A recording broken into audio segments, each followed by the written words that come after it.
From the BBC World Service, in association with ABC and Akashvani, this is Stumped. Hello and welcome to Stumped, your intercontinental hit of news, features and debate from the quirky world of cricket.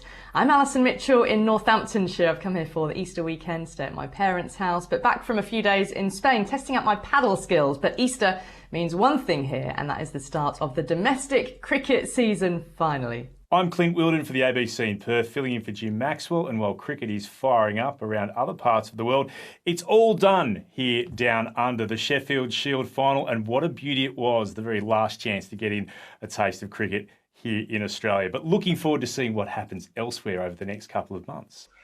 Hi, and I'm Sunil Gupta for Akashvani, but I'm not in India. I'm in Kyoto in Japan on my maiden visit here, and I arrived here on the famous Shinkansen, the bullet train from Tokyo to Kyoto, which took 2 hours and 15 minutes for about 400 miles or something like that. It was terrific.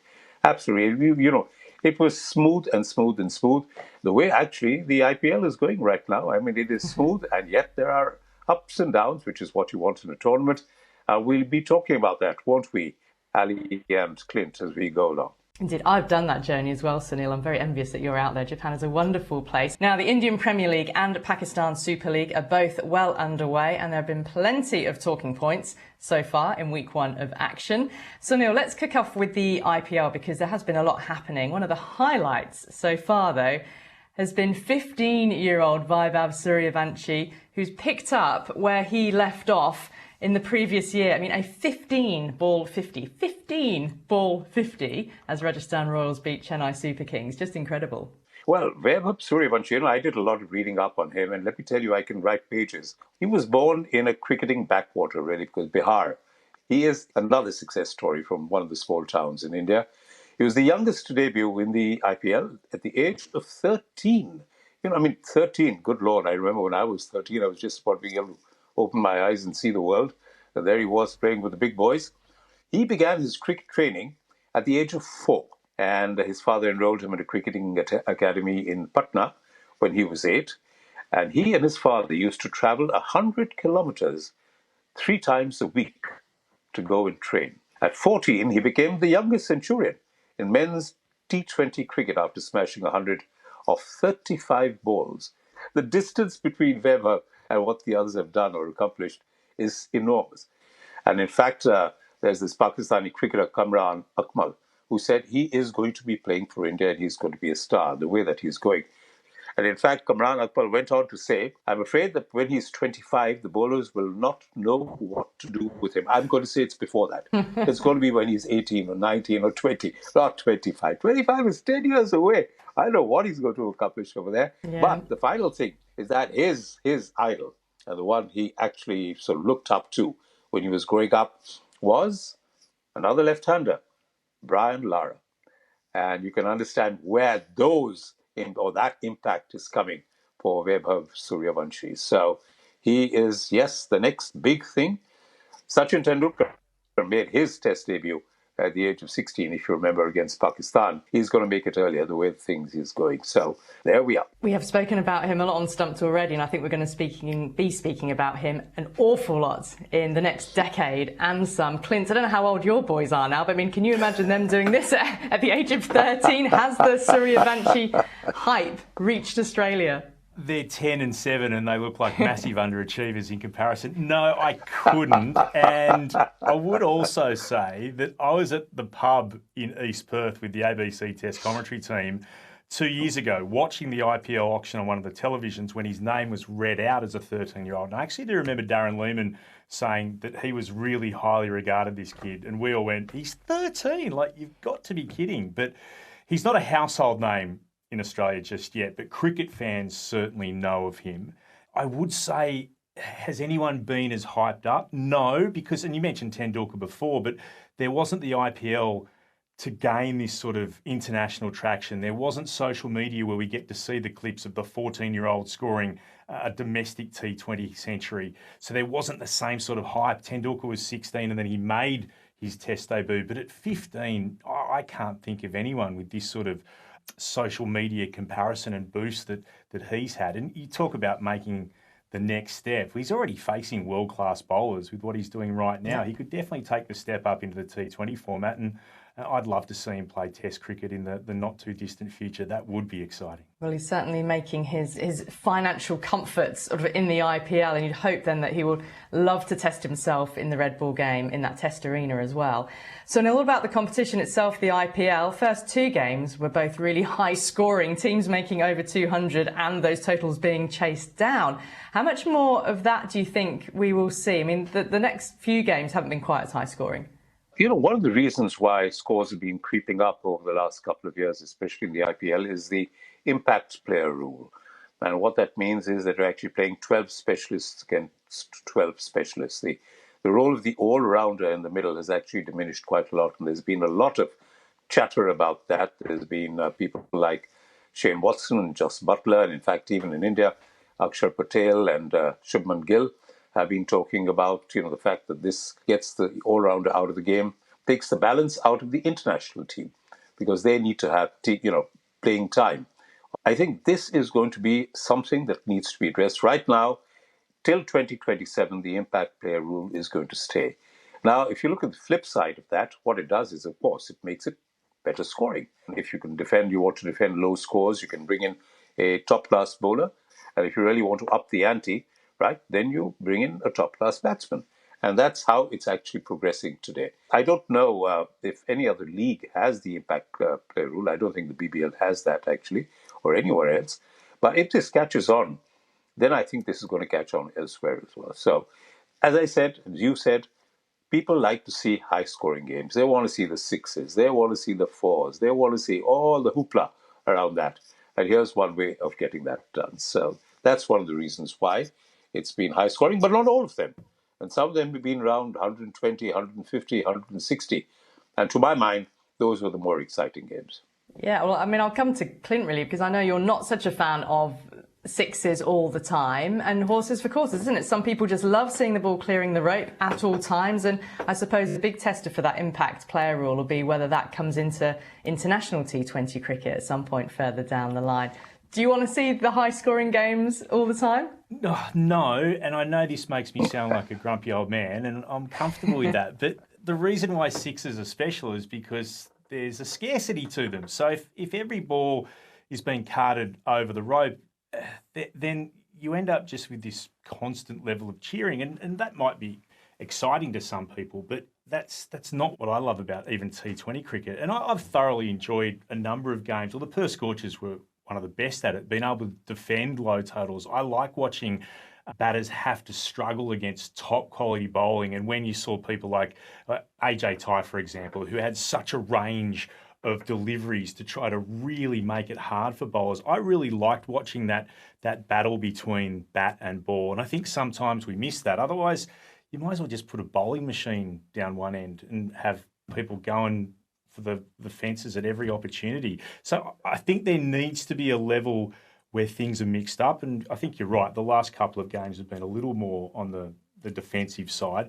We are getting the impact rule in the BBL from next season. And again, I'm an old man shouting at clouds. I didn't like that either for exactly the same reasons that Sunil spoke about, that you just, we'll bring in a batter now that we're about to bat. This should be your 11. One of the tricks about making the decisions over a team is how do you balance that side out? And again, while franchise cricket is incredibly important, you still want international cricket to be the next step. And if you never have to have all-rounders, then that has an impact on international cricket. So, yeah, on both fronts, I'm shaking my fist at the clouds going, no, I don't like either of them. But we'll see how it plays out here in the BBL next year. And I suspect really that franchise cricket is beginning to lead the way, isn't it? Innovations that we see in the franchise leagues will eventually come to international cricket. So on that T20 front, I sort of suspect at some point we probably will have the impact player, and then really that all-rounder role does become so much more redundant. Sunil? If you remember, I would say about 10 or 15 years ago, in the 50-over game, they had the rule of a substitute player for a period of time, right? And that didn't really work, and so they discarded it. I completely agree with Clint. I'm an old-fashioned person as well. And you want to see a real sort of tussle out there in the middle. Now, people will argue, hey, you're playing 12 against 12. What's the big deal, right? It's not that one team gets the impact player and the other team doesn't get it, right? Both get the chance. Hitting the sixes and hitting the fours, that's what gets the crowds going. And I dare say, today, when you write somebody's score and you say so many fours and so many sixes, there may come a time when they say, and so many singles, right? That will really show it up. I wonder also whether I have this, it's like baseball. I don't want cricket to become baseball and you have the designated hitter. I wonder whether that's a reason why I rail against having this, we'll just pinch this person in. So that could be a factor as well, I'm prepared to admit. Yeah, there's certainly something about crafting your 11, and that's part of the tactical skill of a captain and coach to select appropriately. Sunil, I do want to mention Virat Kohli to you because he is, well, he's just come in and done what Virat does and scored a, barnstorming innings. But I also wonder about, to what extent the likes of he and Rohit Sharma, as much as what they give to the younger players, how much you think they also learn from the younger players when they're playing against and with the kids, so to speak, in the franchise teams in the IPL? Yeah, it gave me pause for thought. Will they learn? I think it's not so much learning as observing and saying, how are they actually hitting those big shots and can I add a little bit of that to my repertoire? Or is it too late? I'm set in my ways. At the end of the day, as you said, he hit this barnstorming 60 plus, going in at the top of the order and winning that game. So I think, is very confident about his game. He'll observe. He might give tips to them. I don't think he's going to accept tips from them, and they wouldn't dream of giving him tips. But there'll be a little bit of observation, certainly, in the way that these guys hit. I mean, it's not just Vaibhav Sooryavanshi. There's so many of them now who are doing these things. So we shall see. Now, the Pakistan Super League, of course, has started as well. Clint, it's interesting to see that Aussie leg spinner Adam Zampa opt out of the IPL to play in the PSL this season. What have you made of that decision? It sounds like he's taking quite a pragmatic approach. Yeah, I agree. I guess he's at the stage of his career, Ali, where he's openly playing for money in franchise cricket. It's no longer in franchise cricket testing yourself against the very elite, and that is still, with no disrespect to Pakistan, that's still the IPL. He's done that in the past. I reckon it's a fair thing for a professional to decide that he can earn better money for the investment of his time by playing in a different league instead, and that's where he's opted to go to Pakistan. I mean, as we know, you've only got so many internationals you're allowed to play. India quite often will pick their own spinners ahead of an international spinner. They prefer the fast bowlers and the big hitters, and that makes sense as well. So he's probably decided that for the amount of time I'd be away for the IPL, the amount that I'm going to play, I might be better off going here. And I think that's just a pragmatic choice by a career cricketer. Yeah, and Zampa's not the only high-profile Aussie to be featuring in the PSL either. No, 14 of them in total in the PSL. There's some big names here that they haven't always been outstanding T20 players, but Marnus Labuschagne has been a solid T20 player. Glenn Maxwell has been an outstanding T20 player. Riley Meredith is at the Kingsmen, who, to be honest, are not having a great start. Josh Phillippe, Peter Siddle, Ashton Turner or at the Sultans. McDermott, Hardy are involved. David Warner's at Karachi. Oh, and of course, Steve Smith's at the Sultans as well. Yeah. And scored a key 46 the other day against the Kingsmen. So, yeah, plenty of Aussies about in the PSL. Yeah, and it started, of course, behind closed doors because of the fuel crisis amid the war in the Middle East, and only across two cities as well. But Sunil, sort of that aside, in terms of the actual cricket, how similar or different do you see the PSL to the IPL? Obviously, one is the range of cricketers, international cricketers, who are actually playing. And in fact, even the domestic cricketers from Pakistan, there have been a lot of chopping and changing. We've seen the international team. Obviously, they come from the PSL. So I think it's still some way to go for them to catch up to the hype and, the hoopla that the IPL generates. Even what happens around the field is, all the cheerleaders and so forth. Those aren't there. Those are crowd pullers. And they really come in and, as you said, they're not going to have crowds because of the fuel crisis. But I think they have some way to go to catch up to the IPL. Though I think the IPL will keep staying ahead because of exactly what it generates. It's got the biggest crowds. It's got the most stadiums. It's got 10 teams. I mean, what more do you expect? I mean, it's going to lead the T20 franchises, I think, everywhere. Yeah, but one thing, I think it is good for the PSL that it has got this bigger mix. Maybe it feels certainly with international players and all the Aussies going, and you know, people making different decisions based on different things. It's not purely that, well, I can earn the most money at the IPL. Not every player can, and certainly not for the amount of playing time they'll actually get in some cases. But Clint, certainly big news around Fakhar Zaman, given a 2-match ban after being found guilty of ball tampering. He was charged by the PCB, Zaman this is, after umpires penalised the Lahore Calendars during their match with Karachi Kings.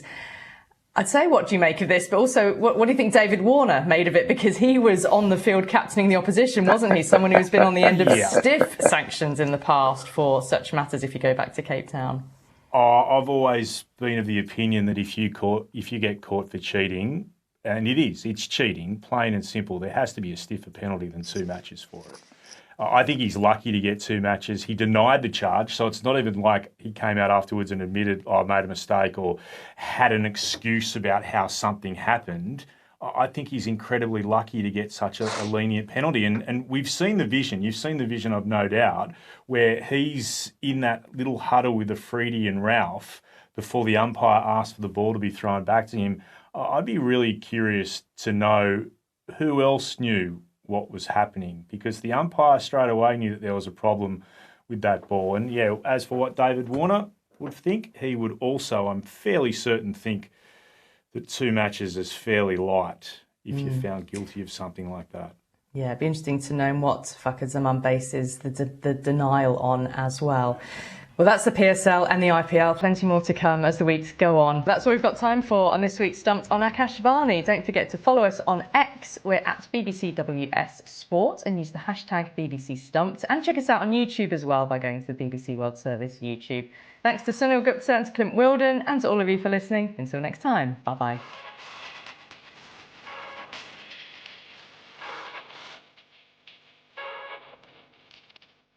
Stumped is a BBC Sport production for the BBC World Service in association with ABC and Akashvani.